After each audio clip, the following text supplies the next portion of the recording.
High guys, welcome back. So 2026 ജനുവരി മാസം ഇവിടെ കഴിയാറായിട്ടുണ്ട്.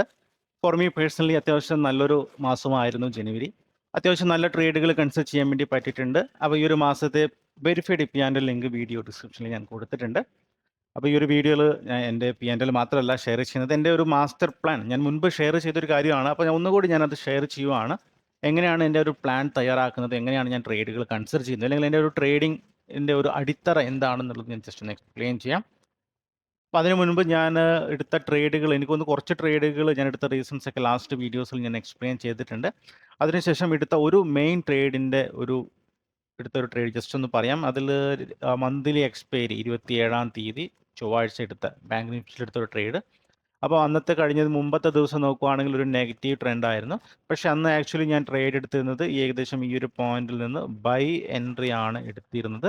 ഏകദേശം ഈ ഒരു പോയിന്റിൽ നിന്ന് ഞാൻ എക്സിറ്റ് ചെയ്തു. അത്യാവശ്യം വളരെ വലിയൊരു പ്രോഫിറ്റ്, അത്യാവശ്യം എന്ന് പറയുന്നില്ല, ഏകദേശം 200 പോയിന്റ് പ്ലസ് ബാങ്ക് നിഫ്റ്റിയിൽ ബുക്ക് ചെയ്തിട്ടുണ്ട്. നിഫ്റ്റിയിലും ഏകദേശം ഒരു 80-100 പോയിന്റ് എടുത്ത് ബുക്ക് ചെയ്യാൻ വേണ്ടി പറ്റിയിട്ടുണ്ടായിരുന്നു. ഇതായിരുന്നു ഒരു വലിയൊരു ട്രേഡ്, ഈ ഒരു ജനുവരി മാസത്തിൽ ഉണ്ടായ ഒരു ട്രേഡ്. ബാക്കിയുള്ള ദിവസങ്ങളിൽ വളരെ ഒരു സർവൈവിങ് മോഡൊക്കെ ആയിരുന്നു. വലിയ പ്രോഫിറ്റ് 1-2 തവണ വലിയ പ്രോഫിറ്റും ബാക്കിയുള്ളതൊക്കെ ചെറിയ ലോസ്, ചെറിയ പ്രോഫിറ്റ് എന്ന രീതിയിലാണ് മുമ്പോട്ട് ഉണ്ടായിരുന്നത്. ഇനി ഞാൻ എൻ്റെ ഒരു പ്ലാൻ ജസ്റ്റ് ഒന്ന്, ഞാൻ എങ്ങനെയാണ് ട്രേഡുകൾ കൺസിഡർ ചെയ്യുന്നത്, അല്ലെങ്കിൽ എൻ്റെ ഒരു അടിത്തറ, ട്രേഡിങ്ങിൻ്റെ ഒരു അടിത്തറ ഫൗണ്ടേഷൻ എന്താണെന്നും ജസ്റ്റ് ഒന്ന് ഞാൻ പറയാം. അപ്പോൾ ഞാൻ നോർമലി ട്രേഡ് ചെയ്യുന്നത് നിഫ്റ്റി ബാങ്ക് നിഫ്റ്റിയിലാണ്. അത് എൻ്റെ മെയിൻ ട്രേഡ് എപ്പോഴും ബാങ്ക് നിഫ്റ്റിയാണ്. ഓക്കെ, അപ്പം ഞാൻ ഫോളോ ചെയ്യുന്ന RR റിസ്ക് റിവാർഡ് എന്ന് പറയുന്നത് 1:1 ആണ്. 1:1 ആണ് ഞാൻ ഫോളോ ചെയ്യുന്നത്. അതായത് ഒരു ട്രേഡിൽ എൻട്രി ചെയ്യുന്ന സമയത്ത് ഞാൻ എക്സ്പെക്ട് ചെയ്തത് മിനിമം 1:1 എങ്കിലും ഉണ്ടായിരിക്കണം എന്നാണ്. ഞാൻ 80 പോയിന്റ് സ്റ്റോപ്പ് ലോസ് ആണ് വെക്കുന്നതെങ്കിൽ 80 പോയിന്റ് കിട്ടണം എന്ന രീതിയിലാണ് ഞാൻ എപ്പോഴും ട്രേഡുകൾ കൺസിഡർ ചെയ്യുന്നത്. കാരണം ബാങ്ക് നിഫ്റ്റിയിൽ അല്ലെങ്കിൽ ഇന്ത്യൻ മാർക്കറ്റിൽ നമുക്ക് എപ്പോഴും 1:2 അല്ലെങ്കിൽ 1:3 കിട്ടാൻ ബുദ്ധിമുട്ടാണ്. നമ്മൾ അതിൽ 1:2 തന്നെ എടുക്കണം എന്ന് വിചാരിച്ചു കഴിഞ്ഞിട്ടുണ്ടെങ്കിൽ നമ്മൾ സ്റ്റോപ്പ് ലോസിൽ നമ്മൾ കുറച്ച് അഡ്ജസ്റ്റ്മെൻറ്റ് കാര്യങ്ങളൊക്കെ ചെയ്യേണ്ടി വരും. അങ്ങനെ സമയത്ത് അത് ഓവറോൾ സ്റ്റാറ്റിസ്റ്റിക് വർക്കാവാനുള്ള സാധ്യത കുറവാണ് ആസ് പെർ എൻ്റെ സെറ്റപ്പ് അനുസരിച്ചിട്ട്. അതുകൊണ്ട് തന്നെ ഞാൻ 1:1 ആണ് ഞാൻ എപ്പോഴും ഫോളോ ചെയ്യുന്നത്. ബാങ്ക് നിഫ്റ്റിയിൽ ഞാൻ എക്സ്പെക്റ്റ് അല്ലെങ്കിൽ ഞാൻ 80 പോയിന്റ് ആണ് പ്രോഫിറ്റ് ബുക്ക് ചെയ്യുന്നതെങ്കിൽ അതിൽ റിസ്ക് എടുക്കുന്നത് ഏകദേശം അപ്രോക്സിമേറ്റ്ലി 80 പോയിന്റ് ആണ്. അതായത് ഒരു ട്രേഡിൽ ഞാൻ പ്രോഫിറ്റ് എടുക്കുകയാണെങ്കിൽ 80 പോയിന്റ് മിനിമം എടുക്കാൻ വേണ്ടി ശ്രമിക്കും. ഒരു പോയിന്റ് ലോസ് ആണെങ്കിൽ അത് 80 പോയിന്റിൻ്റെ ഉള്ളിൽ ഞാൻ ഒതുക്കാൻ വേണ്ടി ശ്രമിക്കും, ആവറേജ്. ചില സമയങ്ങളിൽ ചിലപ്പോൾ 80 എന്നുള്ളത് 90-100 പോയിന്റ് വരെ റിസ്ക് എടുത്തിട്ടുണ്ട്. അറ്റ് ദ സെയിം ടൈമിൽ പ്രോഫിറ്റ് വരുന്ന സമയങ്ങളിൽ 100-ഉം 250-ഉം 200 ഞാൻ പ്രോഫിറ്റും എടുത്തിട്ടുണ്ട്. പക്ഷേ ഓൺ ആൻ ആവറേജ് ഇതാണ് ഞാൻ ഫോക്കസ് ചെയ്യുന്ന കാര്യം. ഓക്കെ, ഇനി ഞാൻ ഒരു ദിവസം ഒരു ട്രേഡ് മാത്രമേ ഞാൻ എടുക്കാറുള്ളൂ. ഒരു ദിവസം ഒരു ട്രേഡ്, അത് ഞാൻ സ്ട്രിക്റ്റ് ആയിട്ട് ഫോളോ ചെയ്യുന്ന ഒരു കാര്യമാണ്. ഒരു ദിവസം ഒരു ട്രേഡ്. ചില സമയം ഞാൻ 2 ദിവസം 2 ട്രേഡ് എടുത്ത ദിവസങ്ങളുണ്ട്. അത് റെയർ കണ്ടീഷൻസ്, എന്തെങ്കിലുമൊക്കെ മാർക്കറ്റിൽ അങ്ങനെയുള്ള സിറ്റുവേഷൻസ് വരുന്ന സമയത്ത് ഞാൻ എൻ്റെ ലോജിക്ക് അനുസരിച്ചിട്ട്, എൻ്റെ ഇൻറ്റ്യൂഷൻ അനുസരിച്ചിട്ട് ഞാൻ ചേഞ്ച് ചെയ്യാറുണ്ട്. But mostly 1 trade per day. അപ്പം നമുക്കറിയാം ഏകദേശം ഒരു 20 ദിവസമാണ് ആവറേജ് ഒരു മാസത്തിൽ നമുക്ക് ഉണ്ടാകുക. അപ്പം നമ്പർ ഓഫ് ട്രേഡ്സ് ഞാൻ ഒരു മാസം എടുക്കുന്നത്, 20 എണ്ണമാണ്. 20 എന്ന് പറഞ്ഞിട്ടുണ്ടെങ്കിൽ കറക്റ്റ് 20 എന്നല്ല. ചില മാസം നമുക്ക് 21, 22 ദിവസം ട്രേഡിങ് ദിവസങ്ങളിൽ മാസങ്ങളുണ്ടാവും. ചില സമയങ്ങളിൽ ഞാൻ ട്രേഡ് എടുക്കാത്ത ദിവസങ്ങളുണ്ടാവും. അപ്പം അത് ഡിപ്പെൻഡ്സ്. ഞാൻ ആവറേജ് ആണ് പറയുന്നത്. അപ്പോൾ 20 ദിവസങ്ങളുണ്ടാവും. അപ്പോൾ ഇവിടെ ഞാൻ യൂസ് ചെയ്യുന്ന സെറ്റപ്പ്, ഞാൻ നോർമലി ചെയ്യുന്ന ഒരു സെറ്റപ്പ് എന്ന് പറഞ്ഞിട്ടുണ്ടെങ്കിൽ പ്രൈസ് ആക്ഷൻ പ്ലസ് ഇൻഡിക്കേറ്റേഴ്സ് ആണ്. Price action plus indicators use ചെയ്തിട്ടാണ് ഞാൻ ട്രേഡുകൾ കൺസിഡർ ചെയ്യുന്നത്. മാർക്കറ്റ് സ്ട്രക്ചർ അല്ലെങ്കിൽ അതുപോലെ കുറച്ച് ഇൻസ്റ്റിറ്റ്യൂഷണൽ സോൺ കാര്യങ്ങളൊക്കെ ഉണ്ട്. അത് യൂസ് ചെയ്തിട്ടാണ് ഞാൻ എൻ്റെ ട്രേഡ് കൺസിഡർ ചെയ്യുന്നത്.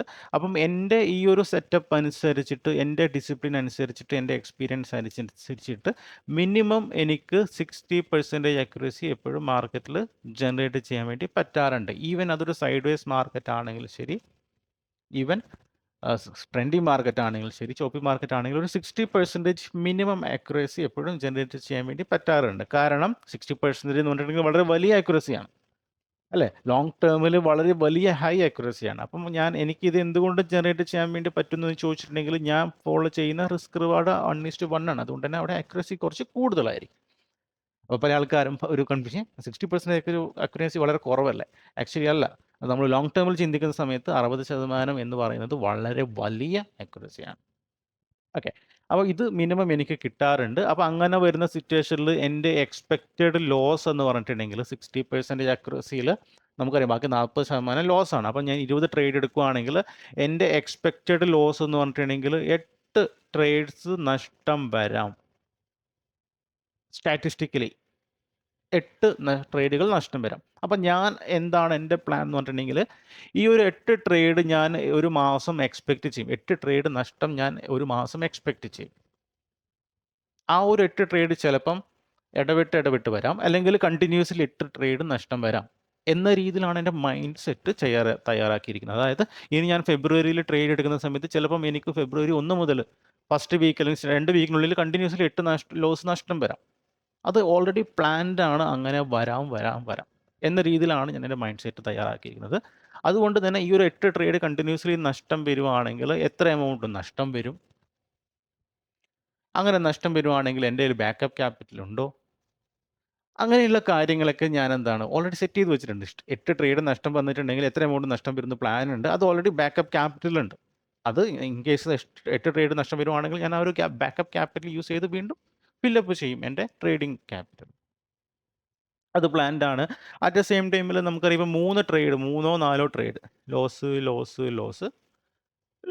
കണ്ടിന്യൂസ്ലി 4 ട്രേഡ് നഷ്ടങ്ങളൊക്കെ വരുന്ന സമയത്ത് നമുക്കറിയാം നമ്മുടെ ഇമോഷൻസ് വളരെ വീക്ക് ആയിരിക്കും. നമ്മുടെ കോൺഫിഡൻസ് വളരെ കുറയും. നമ്മൾ തന്നെ ഡൗട്ടുകൾ വരും. സ്വാഭാവികമാണ്. എല്ലാവർക്കും അങ്ങനെ തന്നെയാണ്. പക്ഷെ അങ്ങനെയുള്ള സിറ്റുവേഷനിൽ ഞാൻ നോർമലി അതും പ്ലാൻഡ് ആണ്. അപ്പോൾ ഒരു കണ്ടിന്യൂസ്ലി ഒരു 3 ട്രേഡ് നഷ്ടം വരുവാണെങ്കിൽ നെക്സ്റ്റ് ട്രേഡിൽ അല്ലെങ്കിൽ നെക്സ്റ്റ് ഡേ ഞാൻ നോർമലി ബ്രേക്ക് എടുക്കാറുണ്ട്. ഒരു 2 3 ദിവസത്തെ ബ്രേക്ക് എടുത്തിട്ട് മാത്രമേ ഞാൻ തിരിച്ചു വരാറുള്ളൂ. അതും പ്ലാൻഡ് ആണ്. റൈറ്റ്. ചില സമയം ഞാൻ 2 ട്രേഡ് കണ്ടിന്യൂസ് ആയിട്ട് നഷ്ടം വരുന്ന സമയങ്ങളിൽ തന്നെ ഞാൻ ബ്രേക്ക് എടുക്കാറുണ്ട്. ബ്രേക്ക് എടുത്ത് കഴിഞ്ഞിട്ട് ഒരു 4 5 ദിവസം കഴിഞ്ഞിട്ടായിരിക്കും തിരിച്ചു വരാറ്. ഈവൻ ഈ ജനുവരിയിലും അങ്ങനെ സംഭവിച്ചിട്ടുണ്ട്. 2 ദിവസം ബ്രേക്ക് എടുത്ത് കഴിഞ്ഞിട്ടാണ് വീണ്ടും തിരിച്ചു വന്നിരുന്നത്. റൈറ്റ്. അപ്പം ഇതും ഓൾറെഡി പ്ലാൻഡ് ആണ്. അപ്പം ലോസ് ഇപ്പം നഷ്ടം വരാനുള്ള സാധ്യതകളെക്കുറിച്ച് ഓൾറെഡി പ്ലാൻ തയ്യാറാക്കി വെച്ചിട്ടുണ്ട്. ഇത്രയും നഷ്ടം വരാമെന്നുള്ളത്. അത് അക്സെപ്റ്റ് ആണ്. അപ്പം എനിക്ക് നഷ്ടം വരുന്ന സമയത്ത് അത് എനിക്ക് റിവെഞ്ച് ട്രേഡിങ്ങിലോട്ട് പോകേണ്ട ആവശ്യമില്ല. എനിക്കൊരു നഷ്ടം വന്നു, ഇപ്പോൾ എനിക്ക് ഇന്ന് നഷ്ടം വന്നു, അത് ഇന്ന് തന്നെ റിക്കവർ ചെയ്യേണ്ട ആവശ്യമില്ല. കാരണം ഓൾറെഡി പ്രൂവ് ചെയ്ത ഒരു സെറ്റപ്പ് എൻ്റെ കയ്യിലുണ്ട്. വീണ്ടും ട്രേഡ് ചെയ്ത് കഴിഞ്ഞാൽ അത് എൻ്റെ സെറ്റപ്പിന് എതിരായിട്ടാണ് ഞാൻ ചെയ്യുന്നത്. അതുകൊണ്ട് തന്നെ എനിക്ക് നഷ്ടം അക്സെപ്റ്റ് ചെയ്യാനുള്ള ഒരു മൈൻഡ് സെറ്റ് ഞാൻ അവിടെ പോസിറ്റീവ്ലി ഞാൻ എടുത്തിട്ട് മൈൻഡ് സെറ്റ് തയ്യാറാക്കി വെച്ചിട്ടുണ്ട്. അപ്പോൾ അതുകൊണ്ട് തന്നെ അതിൽ ഓക്കെയാണ്. ഇനി ബാക്കിയുള്ള 12 ട്രേഡ് പ്രോഫിറ്റ് വരുന്ന സമയങ്ങളിൽ ഇവിടെയും ശ്രദ്ധിക്കാനുണ്ട്. ഇവിടെ ഒരു കാര്യം കൂടെ ശ്രദ്ധിക്കാനുണ്ട്. ഈ പറയുന്ന 8 ട്രേഡ് നഷ്ടം വരുന്ന സമയങ്ങളിൽ കറക്റ്റ് ഈ പറയുന്ന 80 പോയിന്റിൽ കൂടുതൽ ചെയ്യാൻ പാടില്ല. നഷ്ടം വരുന്ന സമയങ്ങളിൽ വലിയ നഷ്ടങ്ങൾ ഒരിക്കലും ഇല്ല. ലോസ് കട്ട് ചെയ്യും. എന്താണോ പ്ലാൻ ചെയ്തിരിക്കുന്നത്, എത്ര എമൗണ്ട് ആണോ പ്ലാൻ ചെയ്തിരിക്കുന്നത്, ആ ഒരു എമൗണ്ടിനുള്ളിൽ തന്നെ എൻ്റെ ലോസ് ഞാൻ ബുക്ക് ചെയ്യും. ചില സമയങ്ങളിൽ കുറച്ച് അങ്ങോട്ടോ ഇങ്ങോട്ടോ കൂടുകയും ചെയ്യും, കുറയുകയും ചെയ്യും. പക്ഷെ അത് ഓവറോൾ ഡാമേജ് ചെയ്യാത്ത രീതിയിൽ, എൻ്റെ ട്രേഡിംഗ് സിസ്റ്റത്തെ ഡാമേജ് ചെയ്യാത്ത രീതിയിലായിരിക്കും ഞാൻ ചെയ്യുന്നത്. അതുകൂടാതെ പ്രോഫിറ്റ് വരുന്ന സമയങ്ങളിലും 12 ട്രേഡ് പ്രോഫിറ്റ്, ഇതും എന്താണ് ഈ പറയുന്ന പ്രോഫിറ്റ് എൻ്റെ ടാർഗറ്റ് കിട്ടുന്നത് വരെ ഞാൻ വെയിറ്റ് ചെയ്ത് നിൽക്കും. റൈറ്റ്. ഞാൻ നേരത്തെ ഒരു എക്സാമ്പിൾ പറഞ്ഞ പോലെ തന്നെ ബാങ്ക് നിഫ്റ്റിയിൽ കഴിഞ്ഞ മന്ത്ലി എക്സ്പയറിൽ ഞാൻ ഏകദേശം 200+ പോയിന്റ് ആണ് ബുക്ക് ചെയ്തിരിക്കുന്നത്. അപ്പോൾ അങ്ങനെയുള്ള സിറ്റുവേഷൻസ് നമുക്കുണ്ട്. അതായത് മാർക്കറ്റ് മനസ്സിലാക്കും നമ്മൾ. ചില സമയങ്ങളിൽ ഓപ്ഷൻ ബൈയിങ് ആയതുകൊണ്ട് തന്നെ ഈ പറയുന്ന ഓപ്ഷൻ ഗാമ സ്പൈക്കുകളുണ്ട്. അപ്പോൾ അതൊക്കെ നമ്മൾ മനസ്സിലാക്കിയിട്ട് അതിനനുസരിച്ചിട്ടുള്ള ഡിസിഷൻ ആ ഒരു ലൈവ് മാർക്കറ്റിൽ എടുക്കാറുണ്ട്. അപ്പം 12 ട്രേഡ് പ്രോഫിറ്റ് എന്ന് പറയുന്നത് എല്ലാം ടാർഗറ്റ് കിട്ടുന്ന രീതിയിൽ, എന്തെങ്കിലും ടാർഗറ്റ് വരെ വെയിറ്റ് ചെയ്തിരിക്കും. ചില സമയങ്ങളിൽ ഞാൻ ഈ പറയുന്ന 10 പോയിന്റ് പ്രോഫിറ്റ് അല്ലെങ്കിൽ 2 പോയിന്റ് അല്ലെങ്കിൽ 20 പോയിന്റ് പ്രോഫിറ്റിലേക്ക് ഞാൻ എക്സിറ്റ് ചെയ്ത് മാറിയിട്ടുണ്ട്. അത് റെയർ സിറ്റുവേഷൻ. അതായത് ഈ പറയുന്ന നമ്മൾ ട്രേഡ് എടുത്തിട്ട് ഒരുപാട് നേരം വെയിറ്റ് ചെയ്തു, തീരെ മൂവ്മെന്റ് ഇല്ല, ഓപ്ഷൻ ബൈയിങ് ആണ് ചെയ്യുന്നത്. അപ്പോൾ നമുക്ക് അവിടെ ടൈം ഡീക്കേ അല്ലെങ്കിൽ ടൈമിൻ്റെ ഒരു ഫാക്ടർ കൂടി ഉണ്ട്. അപ്പോൾ ഒരുപാട് നേരം വെയിറ്റ് ചെയ്ത് തീരെ മൂവ്മെന്റ് ഇല്ല എന്ന് തോന്നിയിട്ടുണ്ടെങ്കിൽ ഞാൻ ചെറിയ ലോസിൽ അല്ലെങ്കിൽ ചെറിയ പ്രോഫിറ്റിൽ ബുക്ക് ചെയ്യാറുണ്ട്. അതും ഈ പറയുന്ന 12 ട്രേഡിൽ ഉൾപ്പെടും. ഓക്കെ. അപ്പോൾ ഇതാണ് ഞാൻ ചെയ്യുന്ന ഒരു മെത്തേഡ്. ഞാൻ എന്തായാലും പ്രോഫിറ്റ് വരുന്ന ദിവസങ്ങളിൽ ഞാൻ എൻ്റെ ടാർഗറ്റ് വരെ വെയിറ്റ് ചെയ്യാനും, ലോസ് വരുന്ന സമയത്ത് എൻ്റെ ഒരു ടാർഗറ്റ് ലോസിനുള്ളിൽ ഒതുക്കാനും ഞാൻ ശ്രമിക്കാറുണ്ട്. അപ്പോൾ ഇതാണ് ഞാൻ ഫോളോ ചെയ്യുന്ന ഒരു മെത്തേഡ്. അങ്ങനെ വരുന്ന സമയങ്ങളിൽ ഞാൻ 1:1 ആണ് ചെയ്യുന്നതെങ്കിൽ 12 ട്രേഡ് പ്രോഫിറ്റ്, 8 ട്രേഡ് ലോസ്. അങ്ങനെ വരുന്ന സമയത്ത് ഓവറോൾ 4 ട്രേഡ് 4 പ്രോഫിറ്റബിൾ ഡേയ്സ് നമുക്ക് അവിടെ ഉണ്ടാവും. 4 പ്രോഫിറ്റബിൾ ഡേയ്സ്. ഇത് ഇനഫാണ്. ഒരു മാസത്തിൽ നമുക്ക് സ്ഥിരതയോടെ നമുക്കിപ്പോൾ കറക്റ്റായിട്ട് ഡിസിപ്ലിനോടെ ഫോളോ ചെയ്യുവാണെങ്കിൽ നമുക്ക് ട്രേഡിങ്ങിൽ നിന്ന് തന്നെ നമുക്കൊരു ലൈഫ് ക്രിയേറ്റ് ചെയ്തെടുക്കാൻ വേണ്ടി ഇത് ഇനഫാണ്. ഞാൻ മുൻപ് ഇത് ചെയ്തുകൊണ്ടിരുന്നത് അങ്ങനെ തന്നെയാണ്. അപ്പം ഇപ്പം നമ്മൾ ഏകദേശം 4x8 ഏകദേശം ഒരു 320 പോയിന്റോളം നമുക്ക് മന്ത്ലി എക്സ്പെക്റ്റ് ചെയ്യാം ആസ് പെർ എൻ്റെ ഈ ഒരു സെറ്റപ്പ് യൂസേഴ്സ് അനുസരിച്ചിട്ട്. അപ്പോൾ അത് നമ്മൾ ചില സമയങ്ങളിൽ നമുക്ക് മാർക്കറ്റ് എല്ലാം നമുക്ക് അനുകൂലമായിരിക്കും. ചില ദിവസം നല്ല സ്മൂത്തർ മാർക്കറ്റ് വരും. അങ്ങനെയുള്ള ദിവസങ്ങളിൽ പറയുന്ന പോലെ നമുക്ക് എന്താണ് ചിലപ്പോൾ 600 പോയിന്റ്, 800 പോയിന്റ്, ഈവൻ 1000 പോയിന്റ് ഒക്കെ ബുക്ക് ചെയ്ത മാസങ്ങളുണ്ട്. പക്ഷേ ഇൻ കേസ് ഏറ്റവും വേസ്റ്റ് കേസ് സെനാരിയോയിൽ പോലും നമുക്ക് പ്രോഫിറ്റബിൾ ആക്കാൻ വേണ്ടി പറ്റും. വേസ്റ്റ് കേസ് സെനാരിയോ എന്ന് പറഞ്ഞിട്ടുണ്ടെങ്കിൽ എന്താണ് 60% അക്യുറസി മാറി ചിലപ്പോൾ ഒരു 50% അക്യുറസിയിലോട്ട് വരും ഒരു സിറ്റുവേഷൻസ് എങ്കിൽ പോലും അവിടെയും പോലും നമുക്ക് എന്താണ് ഒരു നോ ലോസ് നോ പ്രോഫിറ്റ് എന്ന രീതിയിൽ നമുക്ക് ബുക്ക് ചെയ്യാൻ വേണ്ടി പറ്റും. വലിയ നഷ്ടങ്ങൾ ഉണ്ടാകില്ല. അങ്ങനെയുള്ള ഒരു സെറ്റപ്പാണ് ഞാൻ എപ്പോഴും ക്രിയേറ്റ് ചെയ്ത് വെച്ചിരിക്കുന്നത്. അതാണ് ഞാൻ പ്രാക്ടീസ് ചെയ്തുകൊണ്ടിരിക്കുന്നത്. സ്റ്റിൽ ഞാനത് ലേൺ ചെയ്തുകൊണ്ടിരിക്കുന്നു. സ്റ്റിൽ ട്രേഡുകൾ കൺസിഡർ ചെയ്തുകൊണ്ടിരിക്കുന്നു. റൈറ്റ്. അപ്പോൾ നിങ്ങൾക്ക് ഞാൻ ഒരുപാട് ലൈവ് ട്രേഡിംഗ് വീഡിയോസ് ചെയ്തിട്ടുണ്ട്. നിങ്ങൾക്ക് അതൊക്കെ റെഫർ ചെയ്യാൻ പറ്റാവുന്നതാണ്. റൈറ്റ്. So that's it. ഞാൻ ജസ്റ്റ് ഷെയർ ചെയ്തത് P&L മാത്രമല്ല, ഈ ഒരു P&Lന് പുറകിൽ ഇതുപോലുള്ള ഒരുപാട് മാസ്റ്റർ പ്ലാനുകളുണ്ട്. റൈറ്റ്. ആ ഒരു പ്ലാൻ എക്സിക്യൂട്ട് ചെയ്യുന്നത് മാത്രമേ ഉള്ളൂ. അപ്പോൾ എൻ്റെ കോൺഫിഡൻസ് എന്ന് പറയുന്നത് എൻ്റെ P&L അല്ല, എൻ്റെ പ്ലാൻ അല്ലെങ്കിൽ എൻ്റെ ഒരു സെറ്റപ്പാണ്. റൈറ്റ്. സോ അപ്പോൾ ഈ ഒരു വീഡിയോ നിങ്ങൾക്ക് ഇഷ്ടപ്പെട്ടെന്ന് വിചാരിക്കുന്നു. സോ നമുക്ക് പുതിയൊരു വീഡിയോ ആയിട്ട് നമുക്ക് കാണാം. So bye bye.